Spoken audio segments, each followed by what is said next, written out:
apa hukum memakai kalung atau gelang kesehatan yang mengandung ion? Karena ada yang menyatakan bahwasanya memakai kalung atau gelang kesehatan seperti ini hukumnya haram karena sebagai pemicu kesyirikan.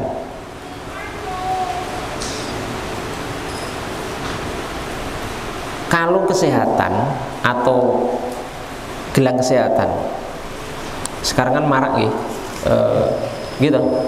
Kalung kesehatan atau gelang kesehatan sing mengandung ion, bahasa kula ion, salah no bener membacanya mengandung ion atau mengandung materi, kandungan unsur yang secara medis ketika diteliti oleh para ahli, para pakar kesehatan itu memang memiliki kemampuan untuk mengobati penyakit-penyakit tertentu, dan itu dibuktikan dengan riset ilmiah, bukan hanya maksudnya halu atau sekedar katanya, tapi benar-benar ada riset ilmiah dari para pakar. Saya pernah baca itu dari pakar dari Jepang, profesor ini, dari Amerika, Cicagu ini, profesor ini, dan itu diakui oleh dunia medis termasuk di Indonesia. Nah, kalau seperti ini kita tidak bisa mengatakan orang yang memakainya kemudian haram. Kenapa? Karena orang yang memakai gelang seperti ini atau kalung kesehatan seperti ini bukan kemudian menjadikan gelang itu memiliki kekuatan seperti Tuhan. Itu hanya wasilah obat. Cuma apa?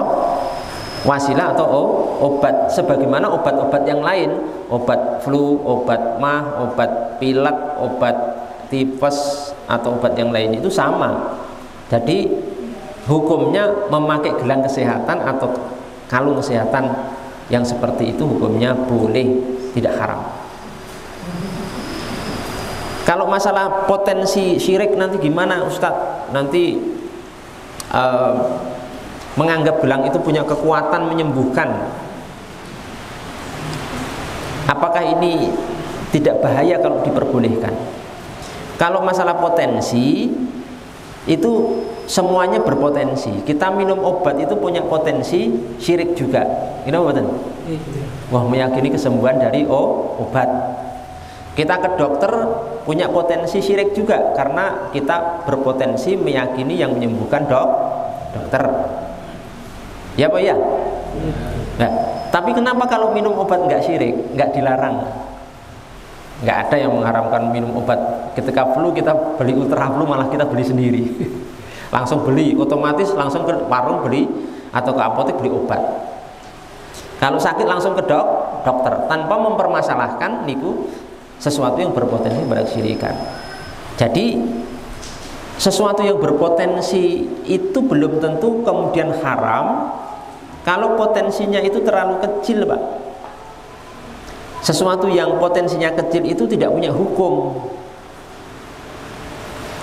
Baru kalau potensinya besar sekali baru punya hukum larangan. Kalau potensinya kecil nanti, kalau semua perkara kita haramkan karena berpotensi syirik, nanti banyak hal yang harus syirik.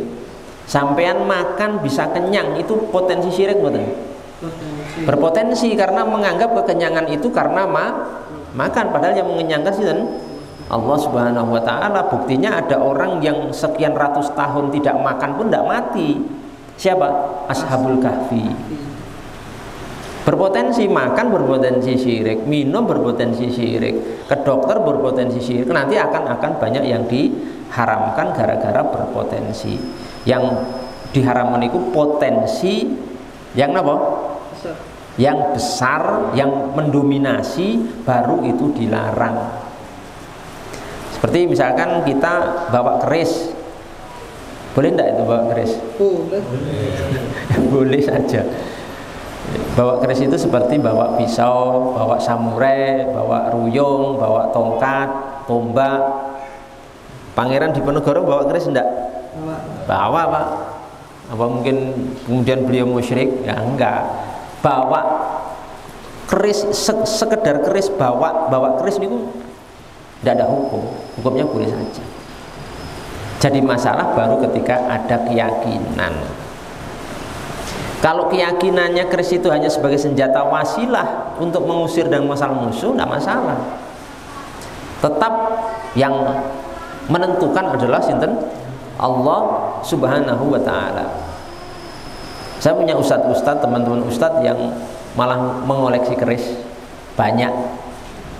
Ada yang kadang kemana-mana bawa keris juga ada, tidak ada masalah karena nggak ada keyakinan apapun. Tetap semuanya kembali kepada Allah Subhanahu wa ta'ala, tidak kembali kepada senjata itu.